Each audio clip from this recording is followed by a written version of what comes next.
And Iraq and Afghanistan do better than we do because they enacted a quota requiring 25%. Now, you know, it's still turbulent in Iraq and Afghanistan, needless to say, but by and large they met it. Afghanistan exceeded it at 27%. And of course we know in those countries you do risk your life. You don't only risk losing your privacy or perhaps your reputation, but your very life is at stake. So, you know, Kesha touched on some of this. What I find is what we had in that little mini discussion was, despite the fact that women are so well educated, 56% of undergraduates are now female. I don't know what the latest figure is at UVM, but it must be close to that. And in graduate school, it's approaching over 50%. The medical school, I think, is quite high, maybe 60 or 65% female these days. And women do sports. Did you do sports? No. Didn't have time. Didn't have time. We're busy running things. But you know, we used to think, well, women don't play sports, so that's why they don't know the team spirit. They don't know it's not the end of the world. If you lose, you play the next game. But now they have that experience. And mothers and fathers and grandparents tell their daughters and granddaughters, you can do anything. So they've got all this encouragement. And yet there's still something holding women back. You know, I joke and I say, a man will look in the mirror while he's shaving and say, I think I can run for the United States Senate.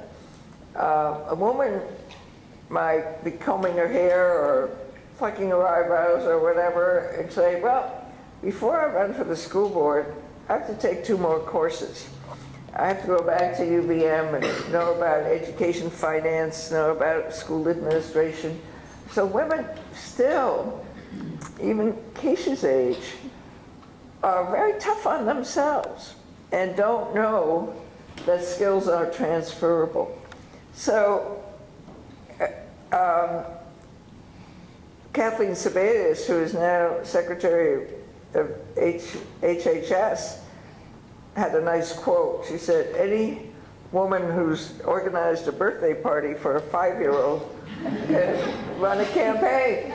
And there's some truth to that. You know, women have been in the community. Women have volunteered. Women have worked for their schools and their kids, and they've got a network, and they've got a lot of knowledge, as you said, about the issues.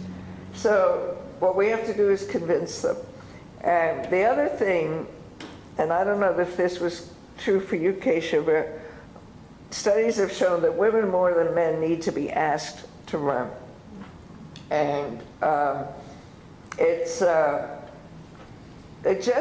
something about getting out there and saying, hey, I'm good enough, vote for me, that women sort of shy away from. I also think women, and this is a natural thing, but it's true in these other countries too, are very protective of their families and are afraid that some of the attacks and all that might be hurtful. But it depends what you're running for. I mean, obviously attacks are ferocious when you run for president. But even in the Vermont legislature, they're not that way. And a lot of state legislatures, they're not. And of course, local offices, they're not. But we have this vision in our heads of the brutality of politics, and some of it is accurate, not all of it. The other thing I found is it varies greatly. There's a different political culture from state to state. Vermont, Colorado, and New Hampshire, with Colorado, I have to put them first, are separated by like 1/10 of a decimal point in the percentage of women we have in our state legislatures. It's 36.3, 36.2, 36.1. New Hampshire, I have to give acknowledgement. My husband, who's here, from New Hampshire, and he sadly told me the news that New Hampshire beat Vermont. New Hampshire is the only state in the union that has a majority of women in their state senate. You know, and it didn't just happen accidentally. because about 3 years ago, I was invited to a Democratic function in New Hampshire for women state Senate candidates. They had recruited those women. They had given them financial help.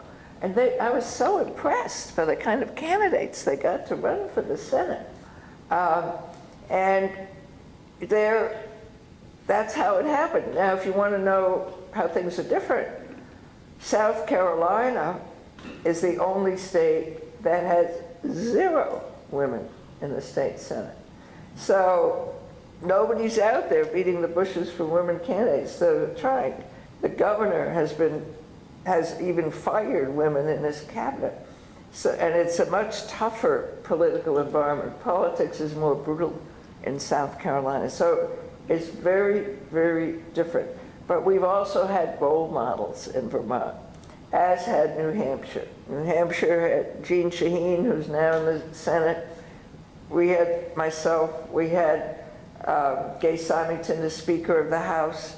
So it's not a big deal for a woman to say she's running for the legislature. I mean, nobody says, why are you as a woman running for the legislature in Vermont? It's the norm, it's accepted. But that's not yet the case in South Carolina, and it's not yet the case, unfortunately, for President of the United States. Now, do you have any thoughts on? Well, I was just going to ask if I was observing most recently at the center of this budget debate that we had in the state were 2 women. The chair of appropriations Right. on the House side and the chair of appropriations on the Senate side are both women. So we're not only politics, but math and finances and numbers have often had barriers for women. And it was, Right. To see all of the men in the room defer to them throughout the whole debate was interesting. And I wonder if that's something that has been the case in the past. I mean, for me, it absolutely blew my mind as well. I think it's very significant. I mean, at first when women were elected, they were sort of tokens, maybe not tokens, it's too strong a word, but in some cases, but women are now the power brokers. I mean, they really are. And I was the first woman to chair the Appropriations Committee in the House. And that's how, it was that experience that enabled me to run for governor, because that is really how you know where the bodies are buried, you know how government works, and it just equips you. And I found in my speeches, when I rolled off numbers, everybody paid attention. They sort of expect a woman to know that stuff. Whether they were accurate or not, they didn't care. And I could talk about the budget in a knowledgeable way. So it's, in any organization, including academia, the power rests with the budget. And whoever has access to the money can influence policy. And that was a lesson I had to learn, and learned very quickly in the legislature. And I have to confess, I'm of that backward generation where girls could have the excuse to say, well, I'm not very good at math. And I became a history major and got my master's in English literature.